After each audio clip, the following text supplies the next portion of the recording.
Hello student, मैं हूं अरशद खान और आज हम 11वीं क्लास की फिजिक्स प्रारंभ करेंगे। 11वीं क्लास की भौतिक विज्ञान को प्रारंभ करने से पहले हम विज्ञान के बारे में थोड़ी जानकारी प्राप्त करेंगे।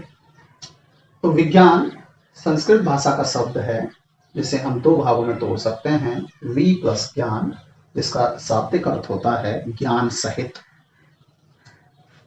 विज्ञान के लिए प्रयुक्त अंग्रेजी का शब्द साइंस लैटिन शब्द साइंसिया या सिंटिया से व्युत्पन्न हुआ है, जिसका अर्थ होता है टू नो अर्थात जानना। तो आप कह सकते हैं कि जानकारी प्राप्त करना ही विज्ञान है। और हमें यहाँ ये भी जानना जरूरी है कि विज्ञान में हम जानकारी किस तरह से प्राप्त करते हैं। तो विज्ञान में किसी भी घटना के बारे में क्रमागत रूप से और संपूर्ण ज्ञान अर्जित किया जाता है। उसके लिए हम कुछ स्टेप के थ्रू चलते हैं कि सबसे पहले हम किसी भी घटना की बेसिक जानकारी, मूलभूत जानकारी प्राप्त करते हैं। फिर उस जानकारी को विस्तृत करते हैं, उसका विस्तार करते हैं, उसे एक्सप्लोर करते हैं। अगर उस घटना के ऊपर संभव हो तो कुछ प्रयोग करते हैं, एक्सपेरिमेंट करते हैं। उन प्रयोगों के आधार पर कुछ कंक्लूजन, रिजल्ट, निष्कर्ष निकालते हैं। उन निष्कर्ष और परिणामों के आधार पर थ्योरी, सिद्धांत, प्रिंसिपल, नियम बनाते हैं उस घटना से संबंधित। अगर संभव हो तो उस घटना को मॉडिफाई करने का प्रयास करते हैं, उसको बढ़ाने या घटाने का प्रयास करते हैं, उसको प्रभावित करने वाले कारकों की बात करते हैं, उस घटना को नियंत्रित करने का प्रयास करते हैं। अगर आवश्यक हो तो उस घटना के बारे में प्रेडिक्शंस भी करते हैं, भविष्यवाणी भी करते हैं, जैसे बरसात के बारे में किया जाता है। तो विज्ञान के अंदर ज्ञान प्राप्त करने का क्रम क्या है? किसी भी घटना को क्रमागत रूप से संपूर्ण अध्ययन करना इसका प्रक्रम है। अब हमें यहाँ ये भी जानना जरूरी है कि विज्ञान और ज्ञान में क्या अंतर है।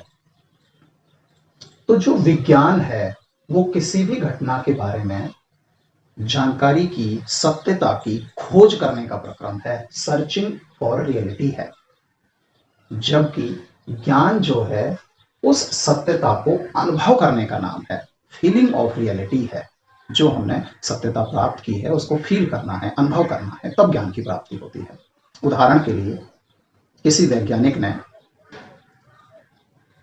प्रकाश उत्पन्न करने के लिए बल्ब या ट्यूबलाइट बनाई, उसमें बहुत सारी टेक्नोलॉजी उत्पन्न की और उससे प्रकाश उत्पन्न कर दिया। तो ये विज्ञान है। लेकिन अब उस रोशनी को हम अनुभव कर पाए ट्यूबलाइट जलाने के बाद, बल्ब जलाने के बाद, वो ज्ञान है। तो ज्ञान क्या है?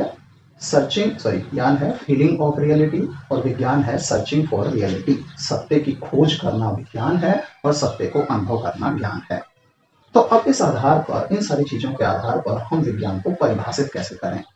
तो विज्ञान की परिभाषा बहुत ही सिंपल और बहुत ही शॉर्ट है कि किसी भी घटना का क्रमागत रूप से संपूर्ण ज्ञान प्राप्त करना ही विज्ञान है। विज्ञान के वर्गीकरण की बात करें तो विज्ञान की बहुत सारी शाखाएं हैं। जैसे कुछ को हम जानते हैं जीव विज्ञान, रसायन विज्ञान, भौतिक विज्ञान, सामाजिक विज्ञान, गृह विज्ञान, कृषि विज्ञान, खगोलीय विज्ञान। लेकिन मोटे तौर पर विज्ञान को दो भागों में बांटा जाता है। पहला होता है सत्य विज्ञान। विज्ञान की वह शाखा जो निश्चित सिद्धांत, निश्चित सत्य या निश्चित प्रिंसिपल पर आधारित होती है, वो सत्य विज्ञान कहलाती है। मतलब क्या हुआ कि जिसका रिजल्ट, जिसका परिणाम हर जगह, हर परिस्थिति में, हर व्यक्ति के लिए एक जैसा होगा, एक निश्चित सिद्धांत होगा, उस पर आधारित विज्ञान हमारी सत्य विज्ञान कहलाएगी। उदाहरण के लिए गुरुत्वाकर्षण। गुरुत्वाकर्षण के अनुसार अगर इस मार्कर को मैं यहां से ऊपर की ओर फेंकूं तो ये नीचे की ओर आएगा पृथ्वी के आकर्षण के कारण। अगर इस मार्कर को आप अपने घर पर ऊपर की ओर फेंकेंगे तो भी ये नीचे ही आएगा। इसी मार्कर को या और किसी पेन को और किसी वस्तु को कोई तीसरा व्यक्ति फेंकेगा, वो भी नीचे की ओर ही आएगी। उसको किसी अलग समय किया जाएगा, मैं अभी फेंक रहा हूं, कोई 10 दिन बाद फेंकेगा, किसी ने 10 दिन पहले फेंका था, तो समय, परिस्थिति, स्थान, इन सब से इस रिजल्ट पर कोई फर्क नहीं पड़ता। ये पेन हमेशा नीचे की ओर ही आएगा। और ऐसे सिद्धांत, नियत निष्कर्षों पर आधारित जो विज्ञान होती है वो होती है सत्य विज्ञान, जिसे हम जनरल साइंस भी कह देते हैं। सेकंड है छद्म विज्ञान। ये अवधारणा पर आधारित होती है। एक स्थान पर अलग अवधारणा हो सकती है, दूसरे स्थान पर अलग प्रकार की अवधारणा हो सकती है। उदाहरण के लिए इसमें मैंने एक पार्ट ले लिया है सामाजिक विज्ञान। सामाजिक विज्ञान का आंतरिक भाग राजनीतिक विज्ञान। तो राजनीतिक विज्ञान अलग अलग स्थान की, अलग अलग देशों की अलग अलग राजनीतिक प्रक्रियाएं होती हैं। उदाहरण के लिए हम एक टॉपिक की बात करें, डेमोक्रेसी, संविधान। तो अलग अलग देशों का संविधान अलग अलग प्रकार का है। हर व्यक्ति पर हर किसी का संविधान लागू नहीं होता है। भारत के व्यक्ति पर भारत का संविधान लागू होता है, अमेरिका के व्यक्ति पर अमेरिका का संविधान लागू होता है।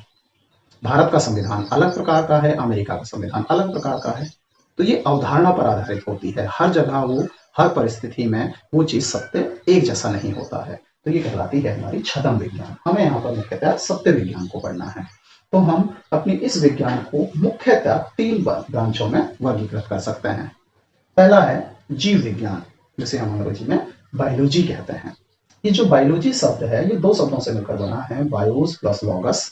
बायोस का अर्थ होता है लाइफ और लॉगस का अर्थ होता है स्टडी, यानी कि सत्य विज्ञान की वह शाखा जिसमें लिविंग ऑब्जेक्ट के बारे में, उनके जीवन का अध्ययन किया जाता है, वो हमारी जीव विज्ञान कहलाती है। रसायन विज्ञान, केमिस्ट्री, इसके बारे में कई थ्योरीज हैं, लेकिन मैं मुख्यतः 2 चीजों की बात करूंगा यहाँ। एक, इस केमिस्ट्री शब्द का जनरेशन माना जाता है केमिया शब्द से, और केमिया का अर्थ होता है सीक्रेट ऑफ गोल्ड, सोने का रहस्य। बहुमूल्य धातुओं के बारे में पढ़ना प्रारंभ करना केमिस्ट्री का मुख्य उद्देश्य है। सेकंड, ऐसा भी माना जाता है कि मिस्र के अंदर एक धनाढ्य समुदाय था, जहां वो रहता था, उस धरती में बहुमूल्य धातुएं निकलती थी, जैसे सोना चांदी। उस समुदाय को खैम कहा जाता था। वहां से वर्ड धीरे धीरे व्युत्पन्न होते हुए बना कैम, और वहां से अब धीरे धीरे फिर वर्ड निर्मित हो गया केमिस्ट्री। और भी कई धारणाएं इसके बारे में विकसित हैं। हम बात करते हैं अपने मुख्य सब्जेक्ट की, और वो है भौतिक विज्ञान, जो हमें अगली क्लासेस से कंटिन्यू करना है, लेकिन यहाँ उसके बारे में बेसिक जानना है। तो भौतिक विज्ञान भौतिक जगत के बारे में, जो हम प्रकृति में देख रहे हैं, उन सब चीजों के बारे में है, जिसमें मुख्य चीजें नॉन लिविंग होती हैं।